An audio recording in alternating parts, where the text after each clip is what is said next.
There happened a lot of things in the Netherlands, especially in my life. Also, when I look at the bigger picture when it came to Islam, I became politically active for the Freedom Party. I became a member of parliament. And in the end, I decided to write an anti-Islam book, which started as an anti-Islam book, changed into this search for God, and it ended up me becoming a Muslim.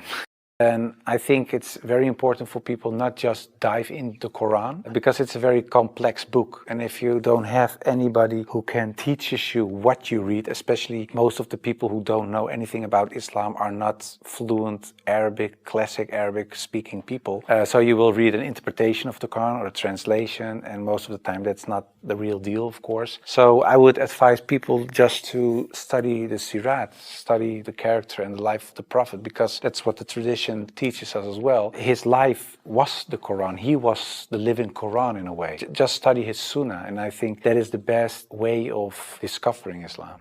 What was the reaction of the people around you when you became Muslim? Most of them were very negative, of course. For a lot of people, especially some uncles and aunts, it was kind of a shock. They heard it when it was on the news. I told my mother, and my mother started crying. And my wife was pretty open. Yeah, she was very cool about it. She said, well, if Islam is what you really believe and that's in your heart, who am I? And yeah, some people from my old work were really aggressive. I got over 2,000 death threats from people who used to support me, of course. People who voted for me. People said the most horrible things. We will rape your wife, shoot you, we know where your children go to school, stuff like that. And most of them, of course, is nonsense, because they're crazy people writing things on their computer. So it was kind of a hectic time. And I had to tell my work, of course, and it was this Christian organization. So to say, that the leader of the pack, he said, I can't believe it. Of course, when I married, I wasn't a Muslim. You promise in a way that you raise your children as Christians. So after I became Muslim, I'm not raising my children as Christians, of course. If the kids have questions about Christianity, they ask my wife, they get Christian answers. And if they come to me, they get Islamic answers. So everybody eats the same. You want halal, everybody eats halal. So